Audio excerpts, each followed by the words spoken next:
안녕하세요. 생명의 흐름입니다. 저희가 계속해서 여름훈련 메시지를 추구하고 있는데요. 이번 주는 마지막 12번 메시지에 왔습니다. 메시지 12번의 제목은 새 예루살렘이 됨입니다. 이번 주는 이재진 형제님께서 함께 해주셨습니다. 형님 안녕하세요. 안녕하세요. 네, 메시지 12번에 대한 요약을 부탁드리겠습니다. 이번 여름 결정연구 메시지 12번의 제목은 새 예루살렘이 됨입니다. 우리는 그리스도인의 생활과 교회 생활을 위해서 반드시 새 예루살렘에 대한 이상을 보아야 합니다. 새 예루살렘은 물질적인 성이 아니라 신성과 인성이 함께 하나의 실체로 연합되고 섞이고 건축되어 이루어진 구성체이고 모든 구성 요소들은 동일한 생명과 본성과 도성을 갖고 있는 단체적인 한 인격입니다.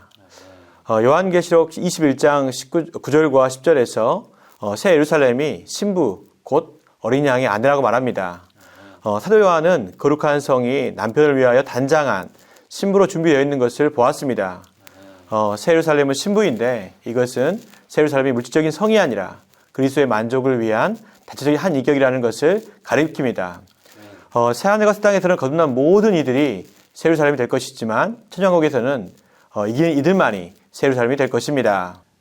네, 형제님 로마 숫자 3번과 4번은 요한계시록 3장 12절과 관련된 말씀들인데요. 계속해서 교통 부탁드리겠습니다. 요한계시 3장 12절에서 주 예수님은 회복된 교회 안에 이기는 이를 하나님의 성전 안으로 곧 삼위 하나님 자신 안으로 건축된 기둥이 되게 하실 것이라고 약속하셨습니다. 요한계시록 21장 22절에서 우리는 새 예루살렘 안에서 삼위 하나님 자신이 성전이신 것을 봅니다. 이기는 이가 성전 안에서 기둥이 되는 것은 삼위 하나님 안에서 기둥이 될 것임을 의미합니다. 이것은 삼위 하나님과 연합되고 삼위 하나님으로 조성되는 것과 연관됩니다. 주님 우리를 변화시키심으로써 곧 우리의 탁월한 요소를 가져가시고 그것을 그분의 신성한 요소로 대체하심으로써 우리를 기둥들이 되게 하십니다. 회복된 교회 안에서 주님이 하시는 일은 그분 자신을 우리 안으로 일에 넣으심으로 우리를 하나님의 성전 안에 있는 기둥들로 조성하시는 것입니다. 계시 3장 12절에서 회복된 교회 안에 이기는 이 위에 주 예수님은 그분의 하나님의 이름과 하나님의 성인 새 예루살렘의 이름과 그분의 새 이름을 기록하실 것이라고 하셨습니다. 하나님의 이름과 새 예루살렘의 이름과 주님의 새 이름이 이기는 이 위에 기록된다는 사실은 하나님과 새 예루살렘과 주님께서 이기는 이를 소유하신다는 것을 가리킵니다. 하나님 자신과 그분의 성인 새 예루살렘과 주님 자신 이 모두가 다 이기는 이에게 속한다는 것을 가리키며 이기는 이가 하나님과 새 예루살렘과 주님과 하나라는 것을 가리킵니다.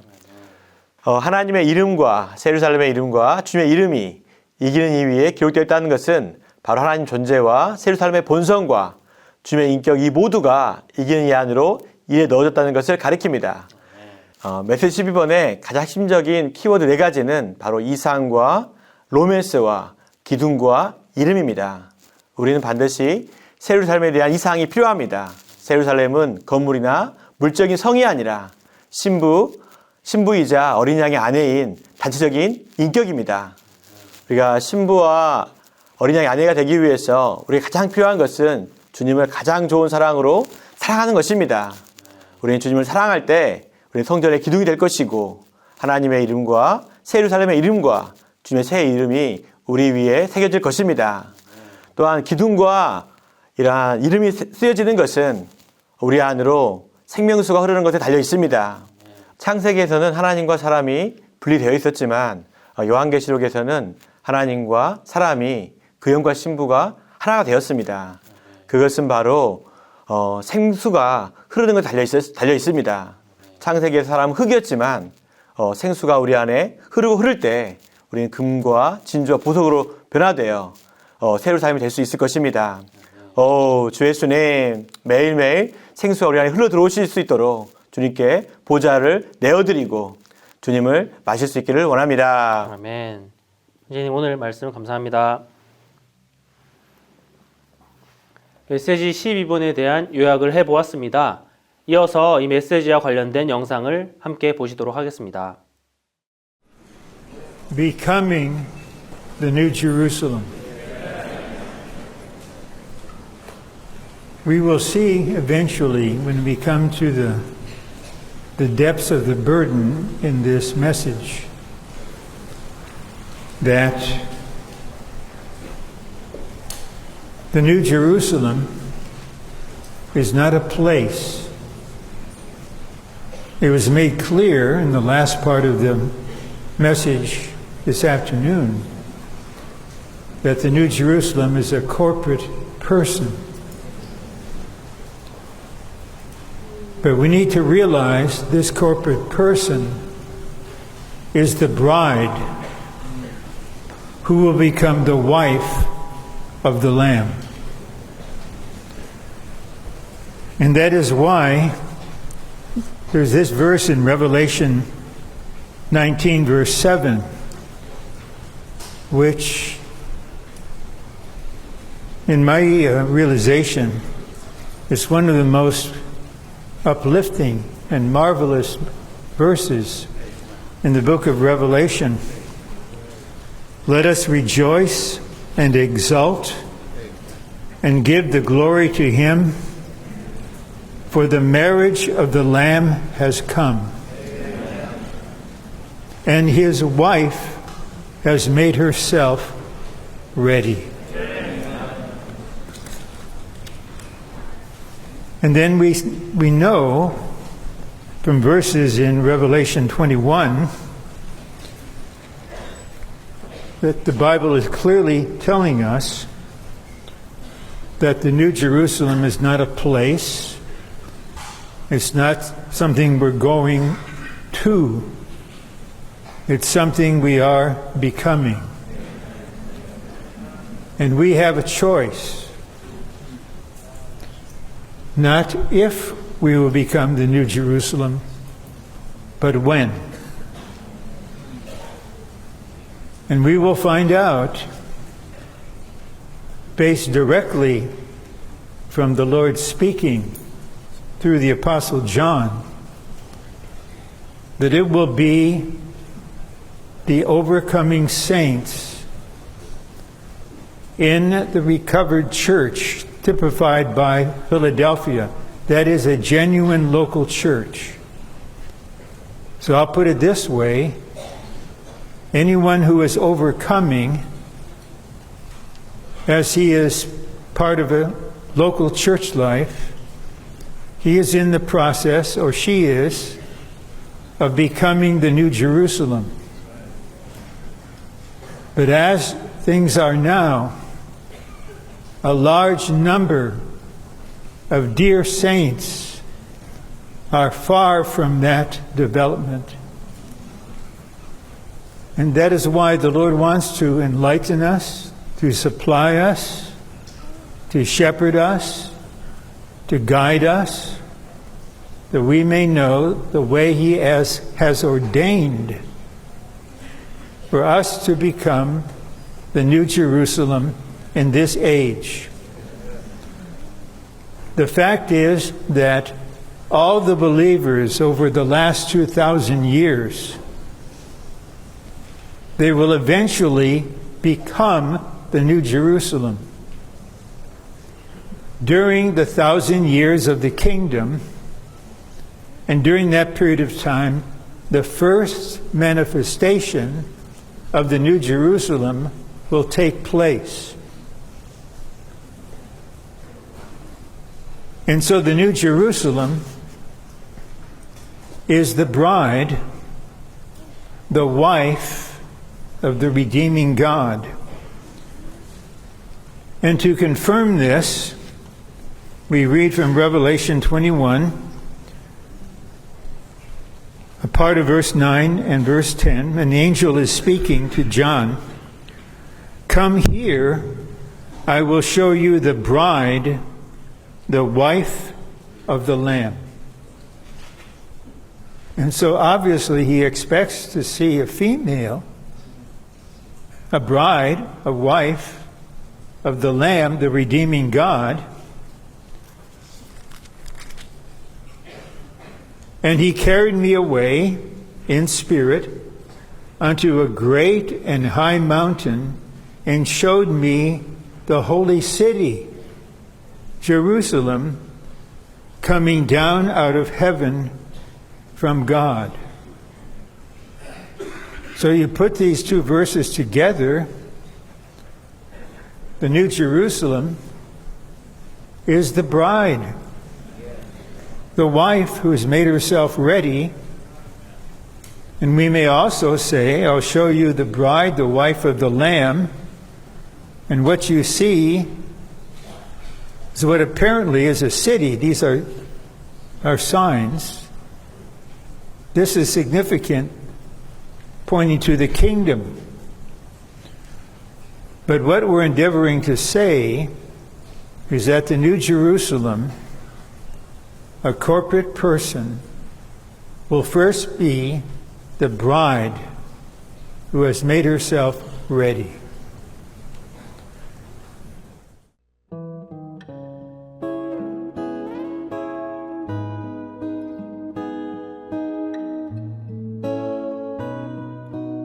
성경은 시작부터 끝까지 하나님께서 사람을 위해 예비하신 거처에 대해 기록하고 있습니다. 우리의 단순한 머리로는 하나님께서 원하시는 것이 우리가 하늘로 올라가는 것일 뿐이라고 생각합니다. 참으로 하나님의 생각과 사람의 생각은 너무나 다릅니다. 우주 가운데 있는 하나님의 유일한 목적은 그분 자신을 사람 안에 일에 넣으셔서 사람이 그분의 생명과 본성을 갖고 그분의 생명과 본성을 통해 사람 안에 변화가 일어나고 궁극적으로 사람이 하나님과 연합되어 하나님의 형상을 갖게 되는 것입니다. 하나님의 내적 존재가 사람의 내적 존재가 되고 하나님의 외적 영광스러운 모습이 사람의 영광스러운 모습이 됩니다. 결국 사람의 안과 밖은 하나님과 완전히 일치하여 서로 닮게 됩니다. 성경의 예표에서 순금은 하나님의 생명과 본성을 상징하는 데 사용됩니다. 예를 들면 구약에서 성막 안의 언약궤는 순금으로 쌓여 있었으며 등잔대는 순금을 쳐서 만들어졌습니다. 이 순금은 하나님의 신성한 생명과 신성한 본성을 예표합니다. 하나님의 외적 표현은 주로 보석으로 상징됩니다. 출애굽기에서 모세가 하나님을 보았을 때 하나님의 발 아래가 청옥을 깔아놓은 것 같았습니다. 다니엘이 주님을 보았을 때 주님은 녹주석과 같으셨습니다. 요한계시록에서 요한은 이상 중에 하늘의 보좌에 앉으신 분을 보았는데 그분은 벽옥과 홍옥수 같으셨습니다. 따라서 성경에서 보석이 하나님의 영광스러운 형상의 표현을 상징한다는 것은 의심의 여지가 없습니다. 순금은 내적인 하나님의 생명과 본성을 상징하고 보석은 외적으로 표현되신 하나님의 영광스러운 형상을 상징합니다. 하나님의 목적은 우리가 그분과 똑같아질 정도로 그분께서 우리 안에서 일하시는 것입니다. 하나님은 그분의 본성을 우리 안에 넣어주시고 우리가 외적으로 하나님의 형상을 갖기까지 변화되기를 원하십니다. 성경은 우리에게 하나님은 사람을 만드실 때 땅의 흙으로 사람을 만드셨다고 말합니다. 고린도전서 15장 47절은 아담이 땅에 속한 사람이라고 말합니다. 그런 다음 고린도후서 4장 7절은 창조된 우리를 질그릇이라고 말합니다. 질그릇은 헬라어로 흙으로 만든 그릇인 토기를 뜻합니다.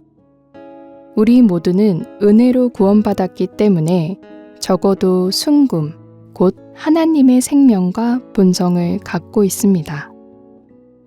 베드로후서 1장 3절과 4절은 이렇게 말합니다. 그분은 자신의 영광과 미덕으로 우리를 부르신 그분에 관한 온전한 지식을 통하여 우리에게 그분의 신성한 능력으로 생명과 경건에 관련된 모든 것을 주셨습니다. 그분은 이 영광과 미덕을 통하여 보배롭고 지극히 큰 약속들을 우리에게 주셨습니다. 그것은 여러분이 이 약속들을 통하여 세상에서 정욕으로 부패되는 데서 벗어나 신성한 본성에 동참하는 사람들이 되도록 하시려는 것이었습니다. 우리가 구원받자마자 하나님의 생명이 하나님의 본성을 가지고 우리 안에 들어왔기 때문에 우리 안에는 순금이 있습니다. 그러나 여전히 우리 밖에는 보석이 없을지도 모릅니다. 다시 말해서 우리 안에는 순금의 생명과 본성이 있지만 밖에는 아직 보석의 형상이 없습니다. 하나님의 생명이 우리 안에서 우리를 변화시키도록 우리 자신을 내드리는 것이 부족하기 때문에 우리는 원래 모습을 가지고 있고 여전히 흙의 모습입니다. 구원받기 전에 타락한 삶을 살던 어떤 형제가 어느 날 주님을 믿고 깨끗하게 되어 그의 안에 주님의 생명과 본성을 갖게 되었다고 합시다. 그는 주님의 생명과 본성을 얻고 내적으로 깨끗하게 되었습니다. 그러나 외적으로 그의 모습은 변함이 없습니다. 다시 말해서 그에게는 아직 하나님의 영광스러운 형상이 없고 여전히 원래의 모습만 있습니다. 단지 더 이상 이전의 악한 일을 행하지 않을 뿐입니다. 그러므로 그의 외적인 모습은 여전히 원래의 낡은 사람입니다. 우리의 원래 사람은 만지면 더러워지는 흙으로 된 사람이지 보석이 아닙니다. 구원받은 후에 우리는 이전처럼 그렇게 악한 일을 하며 죄를 짓지는 않지만 여전히 여러 부분에서 원래 모습 그대로입니다. 비록 그리스도의 형상으로 변화된 부분이 있기는 하지만 많지 않습니다. 우리 안에 순금의 생명과 본성이 있지만 밖에는 보석의 영광스러운 형상이 충분하지 않습니다. 처음에 하나님께서 아담을 에덴 동산에 두실 때 그곳에는 순금과 보석이 있었습니다.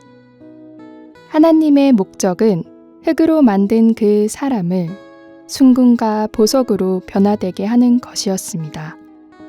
그러므로 에덴 동산에는 생명나무와 생명의 강이 있었고 하나님은 아담이 생명나무와 생명의 강에서 생명을 받아들여 순금과 보석으로 변화될 수 있기를 바라셨습니다.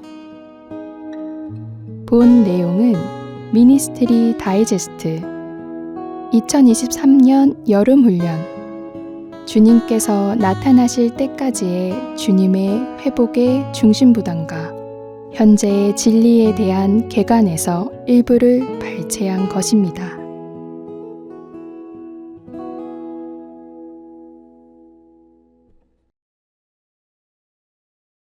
요한계시록 3장 12절은 이렇게 말합니다.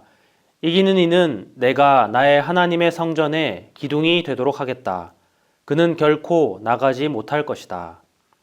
주 예수님은 회복된 교회 안에 이기는 이를 하나님의 성전 안으로 곧 삼일 하나님 자신 안으로 건축된 기둥이 되게 하십니다. 이번 한 주간도 이러한 새 예루살렘의 기둥으로 조성되어 변화되도록 다만 그리스도 한 분만을 깊이 누리시기를 기도드립니다. 그러면 저희는 다음 주에 다시 인사드리겠습니다. 감사합니다.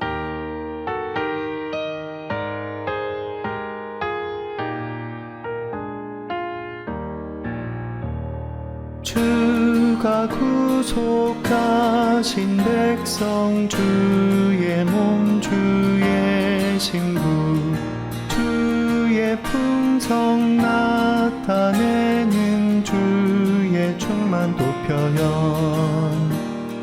그의 모든 것이 되신 주의 은혜 선포해 주 영광의 잠에 도록 주 하셔주소서.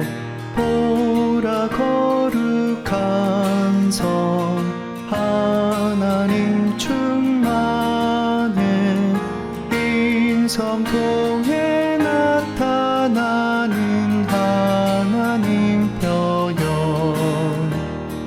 경건의 큰 비밀이여 하나님 사랑 연합 하나님의 영광만이 충만하고 찬란해 하나님의 모든 충만 온전하게 표현한 우주 안에 위대한 몸 크신 그릇이로다.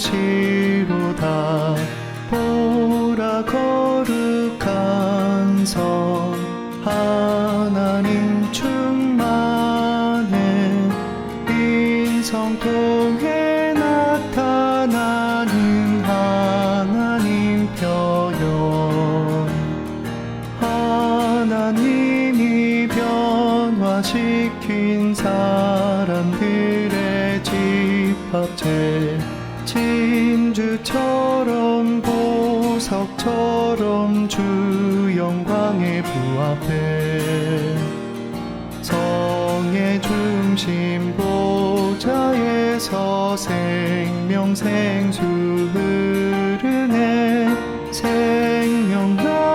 생명나무이신 주님 새 열매 늘 풍성해 보라 거룩한 성 하나님 충만해 인성통에 나타나는 하나님 표현 밝은 등인 그리스도 붙드는 정금 등대 하나님은 주 안에서 성의 영광 되시네 하나님이 건축하신 최종 완성인 표현 하나님과 사람 거쳐 주 계획의 목별세 보라 거룩한 성 하나님 충만해 인성통에 나타나는